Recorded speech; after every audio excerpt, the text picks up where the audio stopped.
최근 뉴욕타임즈가 보도한 바에 따르면 이스라엘이 건국 이래 사상 최대 규모에 달하는 엄청난 대공습을 레바논 전역에 가해 헤즈볼라의 군사시설을 말 그대로 초토화하고 있습니다. 현지 시각 9월 23일 이날 하루만 해도 이스라엘은 공군의 전투기 전력을 동원해 1600개소가 넘는 곳에 엄청난 규모의 대공습을 레바논에 가하는 무자비한 행동을 보였는데요. 이는 이날 새벽까지 공습 결과만을 집계한 것이고 이후로도 오전, 오후까지 계속 이스라엘 공군의 폭격이 레바논으로 가해졌고 전투기 한 대가 5-6번 이상의 출격을 감행했다는 점을 감안하면 이날 하루에만 이스라엘 전투기들은 2000수백 개소 이상의 목표물에 공습을 실시했을 것으로 추정됩니다. 이스라엘 역사상 유례가 없었을 정도로 엄청났던 북쪽의 화살 작전은 9월 25일 새벽까지도 계속되었으며 규모를 감안하면 헤즈볼라는 그야말로 어마어마한 피해를 입었을 것으로 추정되는데요. 이스라엘 국방부에서 밝힌 바에 따르면 9월 23일 이스라엘 공군은 오후에 약 800개소의 헤즈볼라 군사시설을 폭격했으며 밤에도 500개소에 달하는 군사시설을 폭격했고 새벽에도 300개소에 달하는 헤즈볼라 시설을 폭격했다고 하는데요. 23일 하루에만 총 1600개소가 넘었고 25일 새벽 이후까지 공습의 목표물은 총 2000수백 개소를 확실히 넘길 듯합니다. 목표물은 대부분 레바논의 친일한 무장 조직인 헤즈볼라의 미사일 발사 시설과 로켓 발사 시설, 드론 발사 수단 등이었다고 합니다. 공습 결과 헤즈볼라의 서독 수장인 하산 나스랄라 휘하에 있는 조직 수뇌부 8명 중 헤즈볼라의 로켓 및 미사일 사단 사령관이었던 이브라힘 무함마드 쿠바이시를 비롯한 6명은 이미 처리되었다고 하는데요. 여하튼 이스라엘의 공습 목적은 헤즈볼라의 지휘 체계를 무너뜨림으로써 혼란을 야기하고 앞으로 진행될 전면 전쟁의 가능성에 대비해 헤즈볼라의 전력을 최대한 약화시키기 위함인 것으로 분석되고 있습니다. 이번 공습의 목표가 된 알리 아부리아, 모하마드 살레 등의 주요 수뇌부가 공격받았으며 이번 공습으로 헤즈볼라는 수백 대의 로켓과 미사일 발사대가 파괴되었고 여러 대의 드론 역시 파괴되었습니다. 그리고 레바논 남부 지역과 베카 계곡에 있던 여러 무기 저장고가 파괴되었습니다. 남부 레바논의 경제 활동은 사실상 마비된 상태이며 대략적으로 추산해도 피해 규모는 수천억 원에 달할 것으로 추정됩니다. 9월 24일 이스라엘 총참모부가 밝힌 바에 따르면 9월 23일 시작되어 9월 25일 새벽 이후까지도 이어진 이스라엘 전투기들의 북쪽의 화살 작전으로 인해 레바논의 무장 정파인 헤즈볼라 지휘부 대부분이 사라졌다고 합니다. 24일에는 헤즈볼라의 미사일 로켓 총괄 사령관과 그 참모들이 완전히 전멸되었다고 밝혔는데요. 9월 24일 밤 이스라엘 공군의 전투기들은 시랑 타르투스 인근에서 미사일과 항공폭탄을 계속 투발하며 공습 작전의 규모를 더욱 확대시켜갔습니다. 워낙 엄청난 이스라엘의 공습을 견디다 못한 헤즈볼라가 이란에게 급히 도와달라는 요청을 했는데도 불구하고 공포에 빠진 이란은 사실상 헤즈볼라를 그대로 방치해두고 아무런 조치나 반격도 하지 않고 있는데요. 이 때문에 헤즈볼라는 이란을 믿고 이스라엘을 공격했지만 이란이 헤즈볼라의 뒤통수를 치고 있다는 분석도 나오고 있습니다. 이란은 왜 헤즈볼라 요청대로 이스라엘을 공격하지 않고 있는 걸까요? 한동안 잠잠했던 저항의 축과 이스라엘의 전쟁이 다시 급격히 확대되는 양상을 보이고 있는데 사실 이에 앞서 이스라엘은 대규모 사전 공습을 레바논의 헤즈볼라에게 가한 바 있고 대규모 병력을 전진 배치시키는 동시에 수뇌부들이 전쟁에 대비해 지하 벙커로 향하는 등 본격적인 전면 전쟁에 앞선 조치들을 실시한 바 있습니다. 어떤 일들이 벌어지고 있는지 알아보겠습니다. 전문가는 아니지만 해당 분야의 정보를 조사 정리했습니다. 본의 아니게 틀린 분이 있을 수 있다는 점 양해해 주시면 감사하겠습니다.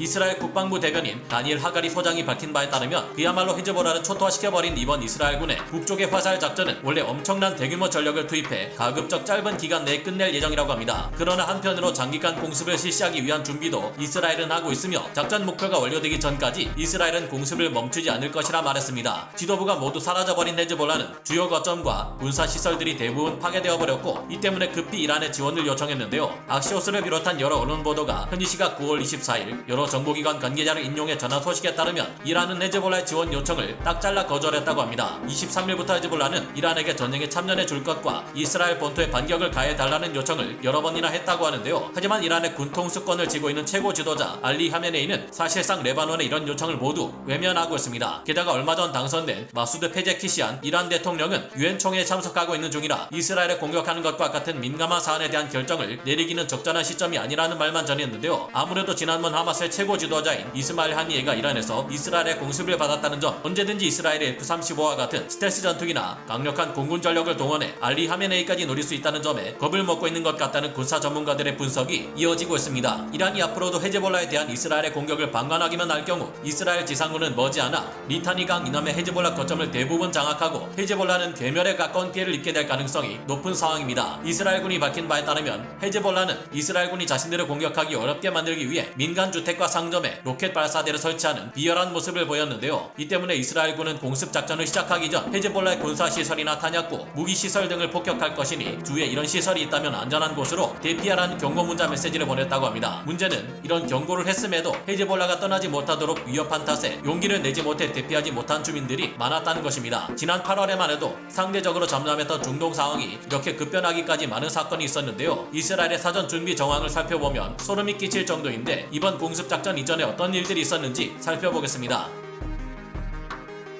우리나라 주요 언론 매체의 여러 뉴스들을 통해 보도되었던 헤즈볼라에 대한 삐삐 통신장비 공격은 사실상 이스라엘이 벌인 것으로 여겨지고 있습니다. 이로 인해 공습을 시작하기도 전에 헤즈볼라 전투원 1,500여 명이 큰 피해를 입었고 이번 작전에서 제외될 수밖에 없었기에 이스라엘과의 전투에서 더욱 불리한 상태였습니다. 최근 이스라엘 내각은 베냐민 네타냐후 총리에게 레바논에 대한 전면 전쟁의 결정 전권을 부여했습니다. 그래서인지 현지 시각 9월 19일 밤 11시 베냐민 네타냐후 총리와 요아브 갈란트 국방장관을 비롯한 이스라엘 내각 구성원들은 이스라엘 최대의 도시인 텔아비브 국방부 지하에 전시 지휘 통제센터로 진입했습니다. 이때 바깥에 이스라엘 공군 전투기, 전폭기들은 레바논 남부 지역의 헤즈볼라 시설 150개소를 동시에 폭격하는 대규모 공습 작전을 실시했는데요. 당시 이스라엘 공군 F-15 전투기가 레바논의 수도 베이루트 상공에서 폭격을 가하고 열추적 지대공 미사일로부터 자신을 방어하기 위해 플레어를 흩뿌리며 날아가는 모습이 공개되기도 했습니다. 이란의 수도 테헤란 인근에 있던 이란 이슬람혁명 수비대의 탄도미사일 제조 시설에도 이스라엘 공군 전투기 폭격이 가해졌습니다.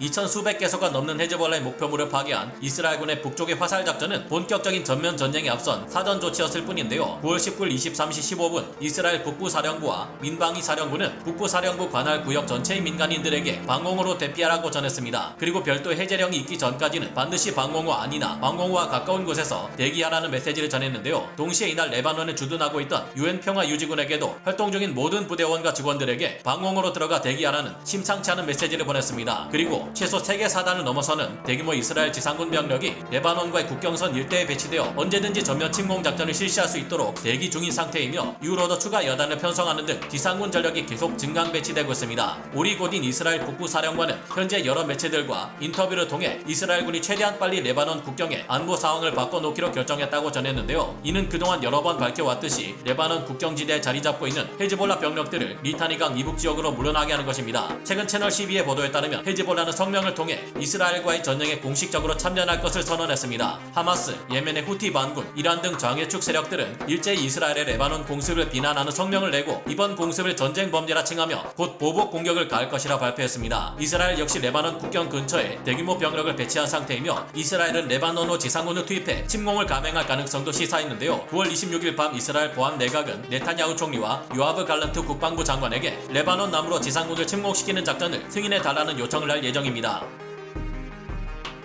헤즈볼라 역시 9월 24일 이스라엘의 상갈릴리 지역에 있는 로시피나 마을을 로켓으로 공격했습니다. 이스라엘군 측이 밝힌 바에 따르면 약 1시간 30분 동안 최소 105발의 로켓이 레바논에서 발사되어 이스라엘의 북부 지역에 떨어졌다고 하는데요. 여기에 더해 헤즈볼라는 이란제 지대지 탄도미사일 한 발로 이스라엘의 최대 도시인 텔아비브를 최초로 공격했지만 이는 이스라엘군의 방공 시스템인 데이비드 슬링에 의해 요격되었다고 합니다. 하지만 최근 8월에서 9월 헤즈볼라는 약 200발 이상의 로켓을 이스라엘 북부 지역으로 쏟아부었고 이로 인해 이스라엘의 도심지인 하이파와 그 주변 지역 피해가 있었습니다. 뛰어난 요격 성능으로 유명한 이스라엘의 방공 시스템 아이언돔과 아이언빔이 헤즈볼라가 발사한 로켓의 90% 이상을 요격했는데요. 그러나 나머지 10% 미만의 로켓과 드론이 이스라엘 방공망을 뚫고 들어가 이스라엘 북부 지역을 공격하는 것까지 막을 수는 없었습니다. 수십 명의 인명피해가 있었고 헤즈볼라가 발사한 수백 발의 로켓으로 인해 이스라엘군의 방어시설 일부가 파괴되기도 했습니다. 8월 중에는 이스라엘의 나하리아 군사기지에 대한 헤즈볼라의 드론 공격이 발생해 19명의 부상자가 발생하기도 했는데요. 헤즈볼라와의 전쟁으로 인해 현재까지 발생한 이스라엘 측의 경제적 손실 규모 역시 수천억 원에 달할 것으로 추정됩니다. 미국에서는 이스라엘과 헤즈볼라의 휴전을 위한 협상을 제안하고 있지만 이스라엘은 이번 기회에 헤즈볼라를 거의 전멸시켜버릴 각오인 것으로 보여 상황이 어떻게 될지 지켜봐야겠습니다. 감사합니다. 영상을 재밌게 보셨다면 구독, 좋아요,